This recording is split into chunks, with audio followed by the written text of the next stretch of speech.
The Lord be with you. A reading from the Holy Gospel according to Matthew.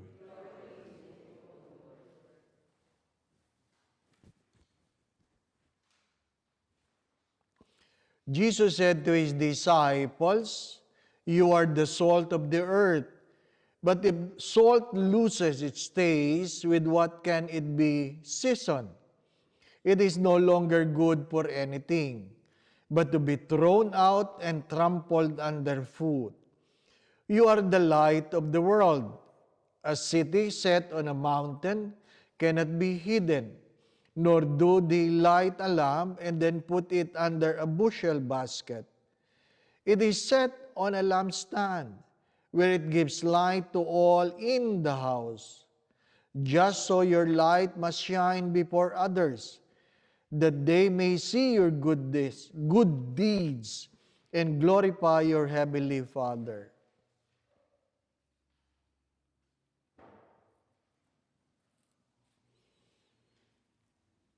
Brothers and sisters, the Gospel of the Lord.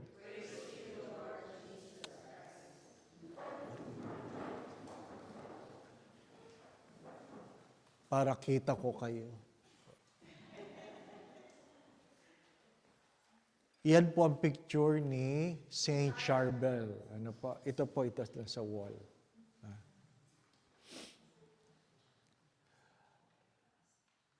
Everything is in relation to.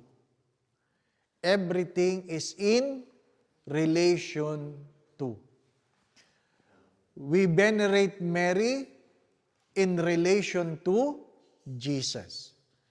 Without her relationship in terms as being a mother of Jesus, then she's nothing. A saint is made a saint in relation to Jesus. The first reading reminds us that wealth is given in relation to what you shared to others.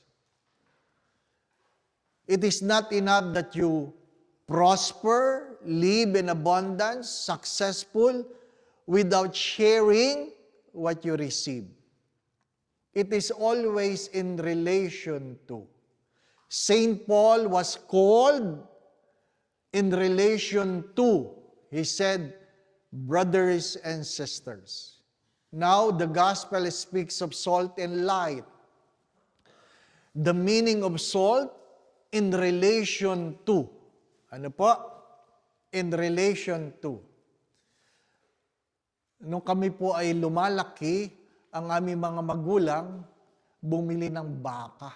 Ano po? Baka. Para tulungan ng aming tatay sa kanyang hanap buhay. Kulang yung sinasahod. Ano po? Inis na inis ako. Bakit? Natutulog kang ganyan, pag umulan, gigisingin ka.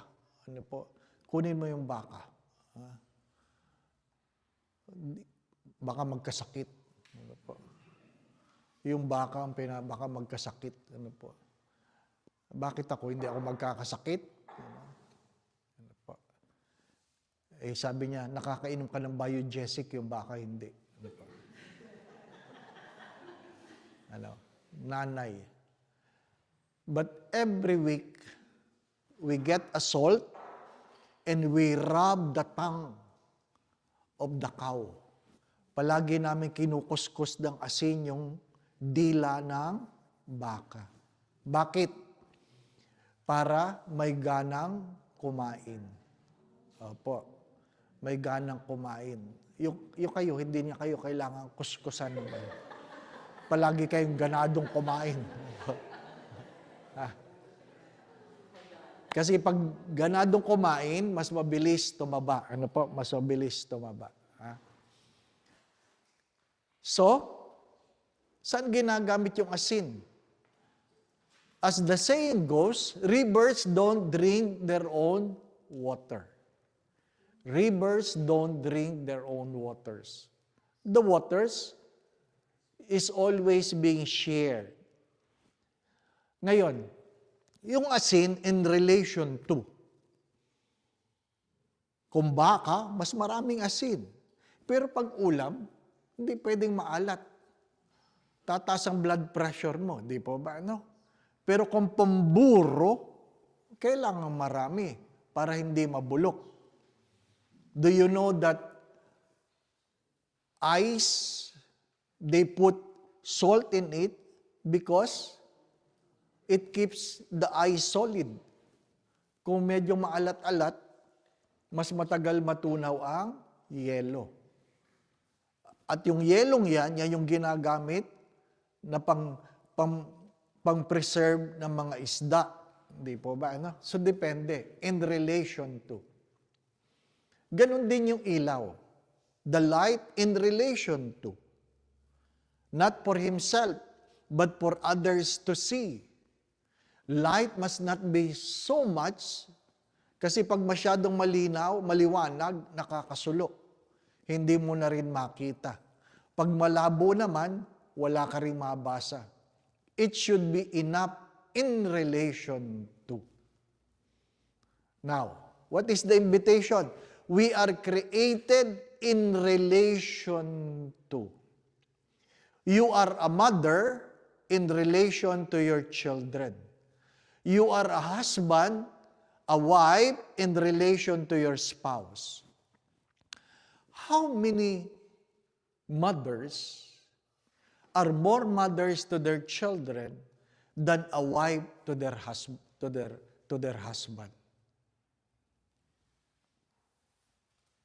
Hello?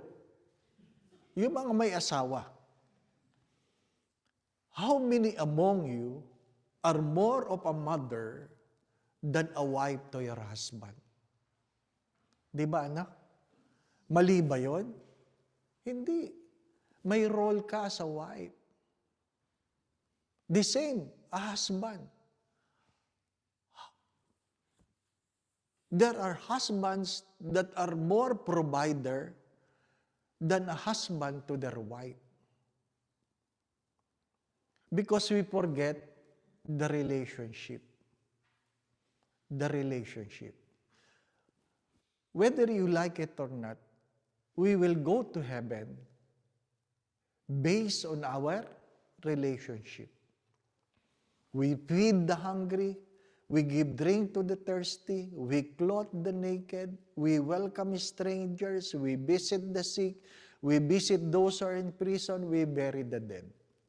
In relation to. The Gospel of Matthew reminds us that on the last day, we will be rewarded because of what we have done to our brothers and sisters. Not to ourselves. Not to ourselves. We were given success so that we can share. You are given a chance to go on a pilgrimage, not only to pray for yourself, for people who cannot afford. It's always in relation to. Ano po? This is an invitation to us ourselves. Where am I now in relation to? Not only to your friends, but even to your enemies. In relation to. Three things you can never deny. You can never deny the moon, the sun, and the truth. Ano sabi nila? Nung maliliit kami, takot kami sa dilim. Ngayong ako na nagtatrabaho, takot na ako sa liwanag, sa mahal ng kuryente. Di ba ba? Nung ikaw ay, hindi ikaw ang nagtatrabaho, palagi kang sinasabihan, patayin ang ilaw. Isara ang gripo. Di po ba, na? Wala kang pakialam. Nung ikaw na nagbabayad, nagagalit ka, kailangan bang buksan pang ilaw pag umihi? Hindi mo ba mapapashoot kung hindi, ano? Di ba, ano? Kasi ikaw na nagbabayad eh. Di po ba, ano? In relation to. Palaging merong relasyon. Naiinis ka dahil may naapektuhan. It's always in relation to. Di ba? Pag ikaw ay doktor, hindi naman lahat ng doktor mabait sa lahat ng pasyente, di ba? Oo. Totoo yan. May doktor na nangungumpisal kasi talagang nahihirapan sila sa pasyente nila, di ba? Ano? Sabi nga nung mga after my stroke, people would come to me, they will ask me, sino ang doktor mo? Sino ang doktor mo? Dapat may komisyon ako doon. Di ba? Ito po, doktor ko. Pupunta sila sa doktor, tapos sasabihin, ay, ang higpit. Ang higpit ng doktor mo. Ang daming bawal. Ayun, ginawa nyo. Naghanap akong iba. Di ba? Why? We always think of ourselves. Good health is always in relation to. Because the moment you get sick, other people will be affected. Diba? Hindi madali mag-alaga na may sakit. Hindi madali mag-alaga may sakit. Hindi ko ito makalimutan kasi nung nandun ako sa San Antonio de Padua, meron akong pinagdasal doon. Ano po? 10 years nang nakahiga. 80th birthday niya. Pagkatapos mong inanoint, Nanay, birthday niyo ngayon, anong birthday wish niyo? Sabi niya, sana bigyan ba ako ni Lord ng another 10 years? Sabi ko sa kanya, ba? Hindi kayo napapagod humiga? Sabi ko, hindi, Father, hindi. O, di ba? Sabi ng caregiver, di ko na kaya. Di ba? In relation to, nakakalimutan mo, may nag-aalaga, hindi pa ba? No? Why we should be healthy? Because it's always in relation to not only for ourselves. Not only for ourselves. We need to think of other people. Yun ang problema natin. Bakit marami tayong road rage sa Maynila, sa Pilipinas? Kasi feeling nila, sila lang ang tao sa kalsada. Di po ba?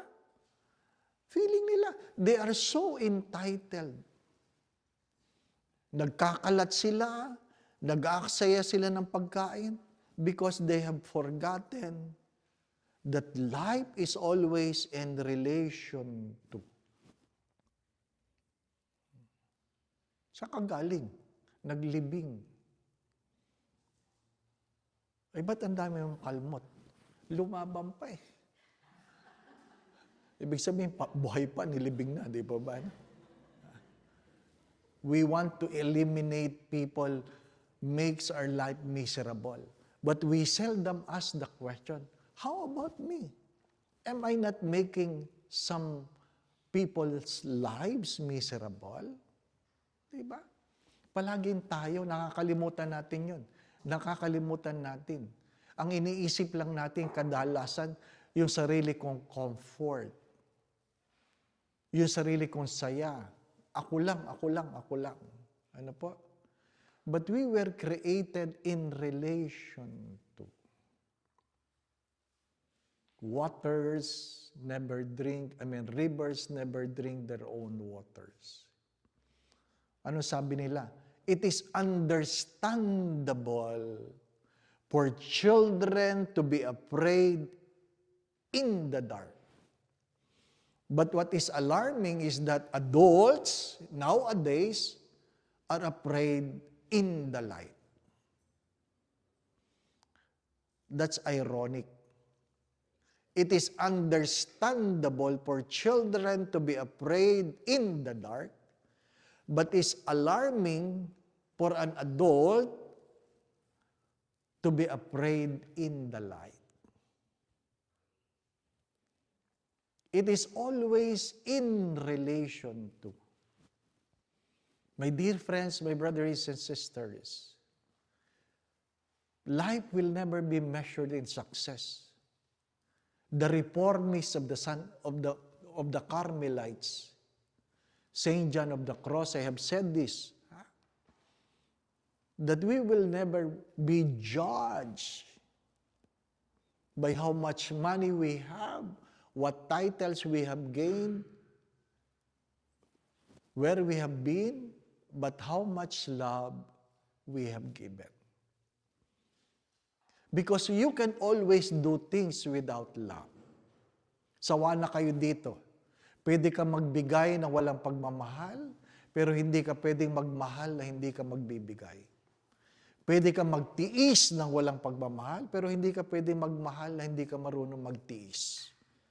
Pwede ka maglingkod ng walang pagmamahal, pero hindi ka pwedeng magmahal na hindi ka marunong maglingkod. Pwede kang mag-alaga ng walang pagmamahal, pero kahit kailan hindi ka pwedeng magmahal na hindi ka marunong mag-alaga. There are so many good things we can do without love, but we cannot live in love by doing nothing. By doing nothing.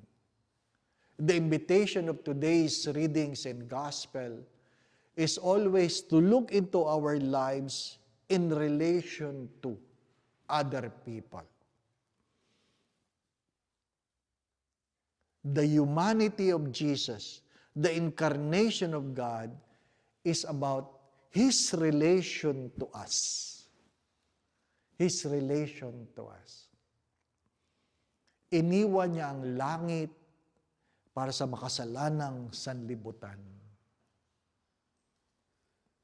Yun ang sinabi ni Saint Therese of Lisieux. Iniwan niya ang langit sa isang makasalanang sanlibutan.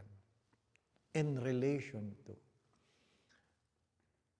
Carmel comes from two words, kerem el, the vineyard of God. Ang gustong-gusto ko sinasabi ni Murad, we are different flowers in the same garden. We are different flowers in the same garden. Pero hindi naman lahat ng laman ng garden, flowers. Yung iba, bakod. Yung iba, bato. Hindi pa ba? No? But at least you are in the garden. Hindi pa ba? You are in the garden. In relation to. Pray, brothers and sisters, because regardless how little we do, if it is in relation to, it will give glory to God who created us. Amen.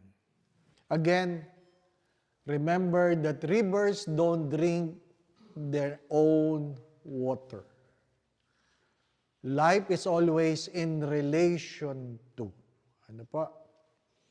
Always in relation to. The Lord be with you.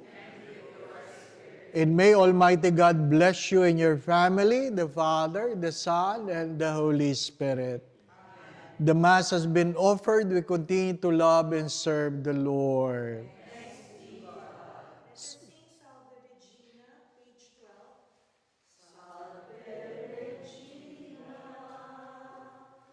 Ma-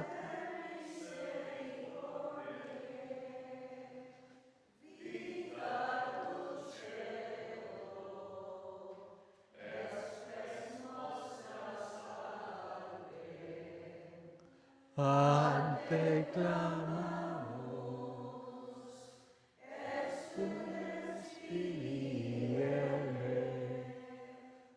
ante suspiramos, gementes et plentes, in ac lacrimarum Ea ergo advocata nostra, Ilios tuos,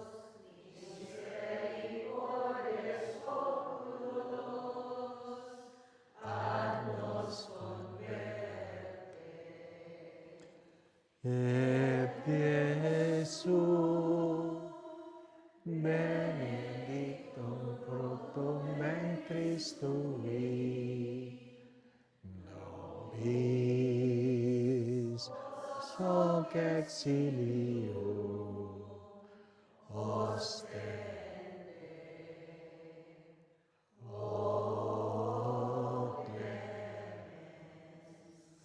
o pia,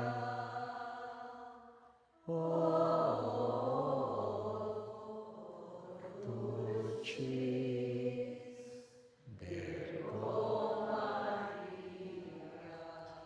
Pray for us, O Holy Mary, Mother of God,